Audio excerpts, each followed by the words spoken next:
अस्सलाम वालेकुम everyone, welcome back to my channel. I hope आप सब लोग बिल्कुल ठीक ठाक हैं। आज मैं आपके साथ कैरेट केक की रेसिपी शेयर करूंगी जो कि बहुत मज़े का बनता है और हम इसको विदाउट ओवन बनाएंगे। स्टोव टॉप के ऊपर हम इसको रेडी करेंगे एक छोटी सी पतीली में। 2 मीडियम साइज़ की मैं कैरेट्स ले रही हूँ। इनको मैं अच्छी तरह से वॉश करके तो पील कर लूँगी। एक मिक्सिंग बॉल के अंदर मैंने 2 लार्ज साइज़ के अंडे लिए हैं। अगर आपके पास मीडियम साइज़ के एग्स हैं तो आप वो 3 भी यूज़ कर सकते हैं। अब मैं इसके अंदर half cup soft brown sugar का शामिल करूँगी और इसके साथ ही मैं 2 टेबलस्पून रेगुलर जो वाइट शुगर होती है उसके भी मैं शामिल कर दूँगी इसके अंदर और इसको अच्छी तरह से विस्क की हेल्प से मिक्स कर लेंगे। शुगर अच्छी तरह से अंडों में डिज़ोल्व हो गई है तो अब मैं इसके अंदर हाफ़ कप वेजिटेबल ऑयल का शामिल कर दूँगी और इसको फिर से हैंड विस्क की हेल्प से अच्छी तरह से मिक्स कर लेंगे। 1 टीस्पून इसके अंदर मैं प्योर वनीला एक्सट्रैक्ट का शामिल कर रही हूँ। देखें, एक ही पॉट के अंदर हम ये बैटर रेडी करेंगे। इसके बाद जो कैरेट मैंने पील करके रखी हुई थी उसको मैं इसी पॉट के अंदर ग्रेटर की हेल्प से ग्रेट कर लूँगी। अगर आप चाहें तो इसको जो स्मॉल वाली साइड होती है ग्रेटर की, बहुत ही बारीक क्रश होती हैं, उसके साथ आप वो स्मॉल भी ग्रेट कर सकते हैं, लेकिन मुझे इसके छोटे छोटे चंक्स अच्छे लगते हैं कैरेट केक में। अब मैं इसके अंदर 1 ऑरेंज का जेस्ट शामिल करूँगी, जिसके लिए देखिए मैंने एक ऑरेंज लिया है और ये छोटा सा मेरे पास ग्रेटर है। इसकी हेल्प से मैं इसको ग्रेट कर लूँगी इसके सारे पील को ऊपर से। अगर आपके पास कोई भी ग्रेटर है वो ठीक है, तो ये ज़रा छोटा, इससे ज़रा थोड़ा सा आसान हो जाता है। और ये ऑलमोस्ट 1 टेबलस्पून ऑरेंज जेस्ट मैं इसके अंदर शामिल करूँगी। आप चाहें तो ये स्किप कर सकते हैं, लेकिन ये बहुत मज़े का लगता है, इससे इसका टेस्ट अरोमा बहुत अच्छा लगता है। अब मैं इसके अंदर हाफ़ ऑरेंज का जूस शामिल करूँगी जो कि ऑलमोस्ट 3 टेबलस्पून है और इन सारी चीज़ों को अच्छी तरह से मिक्स कर लेंगे। अब मैंने इसी बाउल के ऊपर एक सिव रखी है और इसके अंदर मैंने 1 कप प्लेन फ्लावर का शामिल कर दिया। हम सारे ड्राई इंग्रेडिएंट्स को एक साथ इसी तरह से सिव कर लेंगे। 1 टीस्पून इसके अंदर बेकिंग पाउडर का शामिल करेंगे और साथ ही 1/4 टीस्पून बेकिंग सोडा का शामिल कर देंगे। अब मैं इसके अंदर 1 टीस्पून दालचीनी का पाउडर यानी कि सिनेमन पाउडर शामिल कर रही हूँ। इसको मैंने घर में ही सिनेमन को ग्राउंड किया हुआ है। और इसके बाद मैं इसके अंदर 1/4 टीस्पून से भी थोड़ा सा कम क्लोव पाउडर यानी कि लौंग का पाउडर शामिल करूँगी। अगर आपके पास ये पाउडर अवेलेबल नहीं है तो आप फ्रेशली भी 2-3 लौंग लेके तो उसका पाउडर भी शामिल कर सकते हैं। और ये बिल्कुल हमने थोड़ा सा डालना है, बिल्कुल एक पिंच हमने डालना है। और इसके बाद हम इसके अंदर आल स्पाइस पाउडर मिलता है, देखिए इसमें बहुत सारे स्पाइसेस होते हैं, ये शामिल कर देंगे। अगर आपके पास इजीली अवेलेबल है तो आप ज़रूर शामिल करें, इससे इसका खुशबू और इसका टेस्ट बहुत ज़्यादा इन्हांस हो जाता है। और ये मैं ऑलमोस्ट 1/4 टीस्पून शामिल करूँगी। लास्ट में मैं इसके अंदर शामिल करूँगी अ पिंच ऑफ सॉल्ट। ये शुगर को कट करने के लिए यूज़ किया जाता है, तो ये आप भी ज़रूर शामिल करें। इसके बाद ये सारे ड्राई इंग्रेडिएंट्स को हम अच्छी तरह से सिव कर लेंगे। इन सारे ड्राई इंग्रेडिएंट्स को सिव करने के बाद मैं स्पैचुला की हेल्प से इसको अच्छी तरह से मिक्स कर लूँगी और अच्छा और स्मूथ सा बैटर रेडी हो जाएगा। देखें, इसके लिए ना तो हमें इलेक्ट्रिक ब्लेंडर की ज़रूरत है, ना ही स्टैंड मिक्सर की ज़रूरत है। एक ही पॉट के अंदर हमने सारे इंग्रेडिएंट्स को मिक्स किया है और देखें हमारा कैरेट केक का बैटर बिल्कुल रेडी है। ये केक चूँकि मैं स्टोव टॉप के ऊपर बना रही हूँ, इसके लिए मुझे एक छोटी सी पतीली चाहिए। ये देखें, ये 6.5 इंचज़ की है, इसकी इन साइड से मेजर इसको मैंने किया है। और थोड़ा सा वेजिटेबल ऑयल डालने के बाद मैं ब्रश की हेल्प से अच्छी तरह से इसको ग्रीस कर लूँगी। इसके बाद इसके ऊपर हम बटर पेपर रखेंगे, इसको मैंने कट करके ऑलरेडी रखा हुआ है।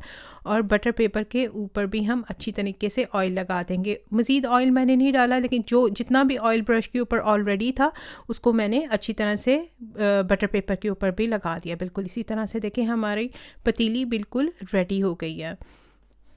अब मैं केक के बैटर में हाफ़ कप वॉलनट यानी कि अखरोट, जिनको मैंने ओवन में रोस्ट करने के बाद चॉप कर लिया हुआ है, वो शामिल कर दूँगी। ये देखें हाफ़ कप है ये। अब मैं केक के बैटर को पोर कर रही हूँ पतीले के अंदर, जिसको हमने अच्छी तरह से ग्रीस करके रेडी किया था। और ये चूँकि बैटर क्वाइट रनी है तो ये खुद ब खुद सेट हो जाता है, लेकिन फिर भी हम थोड़ा सा ऊपर से टैप करेंगे ताकि ये अच्छी तरह से सेटल हो जाए। जी ये देखें, सबसे पहले मैंने हल्की बिल्कुल आंच के ऊपर स्टोव को ऑन किया है और उसके बाद ये जो अटैचमेंट आती है स्टोव के साथ, जिस पे हम यूजुअली चावलों को दम लगाने के लिए यूज़ करते हैं, वो मैंने रखी है। और इसके बाद हम ये जो हमारी पतीली है छोटी सी, जिसके अंदर हम अपना केक बना रहे हैं, वो हम रख देंगे। बिल्कुल जिस तरह से हम चावलों को दम लगाते हैं, बिल्कुल स्लो हीट के ऊपर हम उन्हें पकाते हैं, बिल्कुल इसी तरह से हम इसको केक को भी पकने के लिए रख देंगे। और इसके ऊपर जो होल है, इसको मैं लौंग और बटर पेपर की हेल्प से बंद कर दूंगी। वैसे तो ये कैरेट केक आप एज इट इज़ भी खा सकते हैं, लेकिन फ्रॉस्टिंग के साथ ये और भी मज़े का लगता है। तो उसके लिए मैंने 250 ml हैवी क्रीम ली है, जिसको मैं हैंड विस्क की हेल्प से ही बीट कर लूँगी। ये बहुत जल्दी हैंड की हेल्प से विस्क होती है। इस पे मैंने एक वीडियो भी बनाई हुई है, अगर आप चाहें तो वो चेकआउट कर सकते हैं कि किस तरह से मैं हाथ की हेल्प से क्रीम को विस्क कर लेती हूँ। डिस्क्रिप्शन बॉक्स में मैं उस वीडियो को लिंक कर दूँगी।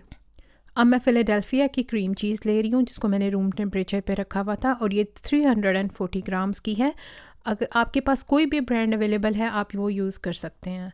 अब मैं इसको स्टैंड मिक्सर के अंदर डाल दूँगी। ये भी ज़रूरी नहीं है कि आप इसके लिए स्टैंड मिक्सर यूज़ करें, आप हाथ की भी हेल्प से अच्छी तरह से इसको मिक्स कर सकते हैं। 1 कप मैं पाउडर शुगर का ले रही हूँ। अगर आपको फ्रॉस्टिंग में कम मीठा पसंद हो तो आप इसको हाफ़ कप भी ले सकते हैं। सबसे पहले मैं क्रीम चीज़ को मिक्सर के अंदर डाल के थोड़ा सा चलाऊंगी ताकि ये सॉफ्ट हो जाए। उसके बाद मैं थोड़ा थोड़ा करके पाउडर शुगर शामिल करती जाऊंगी और मिक्सर को चलाती जाऊंगी। एकदम से सारी पाउडर शुगर हम शामिल नहीं करेंगे, बल्कि थोड़ी थोड़ी डालते जाएंगे और फिर ब्लेंड करेंगे, फिर थोड़ी सी डालेंगे, ब्लेंड करेंगे। इस तरह से हम ये मिक्स करेंगे इसके अंदर।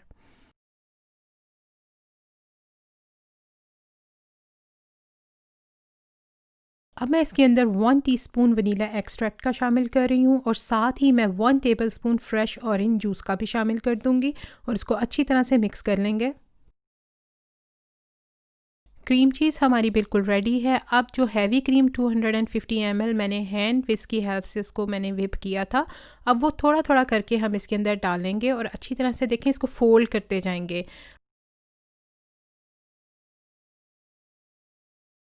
हैवी क्रीम को मैंने अच्छी तरह से मिक्स कर दिया है क्रीम चीज़ के अंदर, और हमारी कैरेट केक की फ्रॉस्टिंग बिल्कुल रेडी है। इसको मैं फ्रिज के अंदर कवर करके रख दूँगी। कैरेट केक को पकते हुए 50 टू 55 मिनट्स हो चुके हैं। तो चलें अब इसको टेस्ट करते हैं कि ये कितना रेडी है। तो केक टेस्टर की हेल्प से देखें मैं चेक करूँगी। ये देखें बिल्कुल क्लीन आया, इसका मतलब कि हमारा कैरेट केक बिल्कुल रेडी है।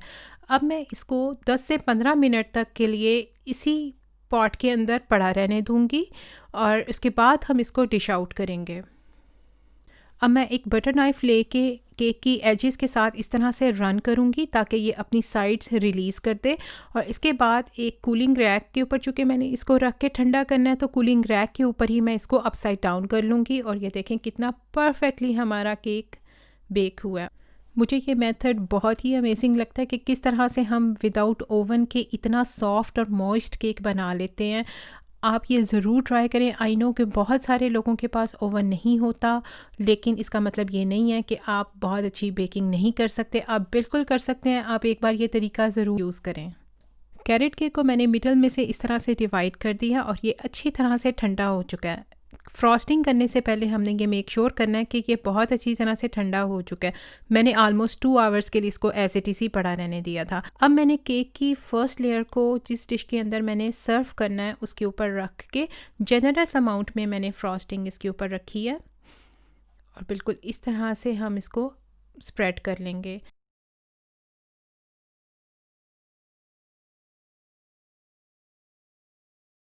अब मैं इसके ऊपर केक की सेकंड लेयर रखूँगी और अगेन जेनरस अमाउंट में मैं फ्रॉस्टिंग लेके पूरे केक को मैं इसके साथ कवर कर दूँगी।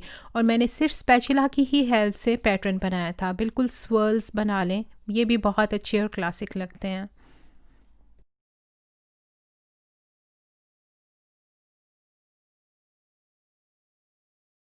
ये देखिए मेरे पास यहाँ पे लाइटली टोस्टेड वॉलनट्स हैं, यानी कि अखरोट हैं, जिनको मैंने ओवन में 200 डिग्री सेल्सियस के ऊपर प्री हीटेड ओवन में 10 मिनट्स के लिए मैंने इनको टोस्ट किया, और ये बहुत ही मज़े के और क्रंची से हो गए हैं। 1 कप के करीब हैं ये वॉलनट्स, और इनको मैंने नाइफ़ की हेल्प से अच्छी तरह से चॉप कर लिया था ओवन में रखने से पहले। मैंने केक की ये साइड्स को कवर करना है वॉलनट्स के साथ, तो देखें इसके लिए एक मैंने स्पून लिया, उसकी हेल्प से मैं इस तरह से अपने हाथ के ऊपर केक को रख लूँगी बिल्कुल इसी तरह से। ये थोड़ा सा ट्रिकी है लेकिन इट्स डूएबल। तो इस तरह से आप हाथ के ऊपर केक को रखें और बहुत इजीली आप केक की साइड्स को इस तरह से वॉलनट्स के साथ कवर कर सकते हैं। जनरस अमाउंट में आप लें वॉलनट्स को और इस तरह से केक की साइड्स को कवर करते जाएं। बिल्कुल आराम से देखें, आप केक को रोटेट करें अपने हैंड के ऊपर ही, और ये काम आपने बहुत एहतियात से करना है और इस तरह से अपनी साइड केक की साइड्स को कवर करते जाएं। बिलीव मी, इस तरह से बहुत अच्छी तरह से आप केक की साइड को कवर कर सकते हैं। अगर आपने स्प्रिंकल्स के साथ कवर करना है केक को तो उसके लिए भी ये मेथड बहुत ही बेस्ट है। जी ये देखें, कैरेट केक हमारा ऑलमोस्ट बिल्कुल रेडी है। अब ये मैंने फॉन्डेंट की कैरेट्स बनाई हुई हैं, देखें कितनी खूबसूरत माशाल्लाह ये लग रही हैं और बिल्कुल 3D इफ़ेक्ट आ रहा है। इन क्यूट कैरेट से हम अपने कैरेट केक को डेकोरेट कर देंगे और ये बिल्कुल रेडी है।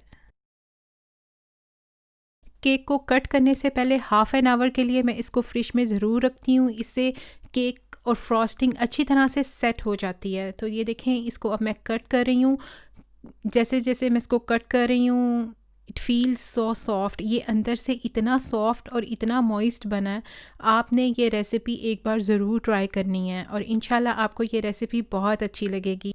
मुझे अपना फ़ीडबैक भी ज़रूर दें। अपना बहुत सारा ख्याल रखें। Thank you so much for watching. अल्लाह हाफ़िज़।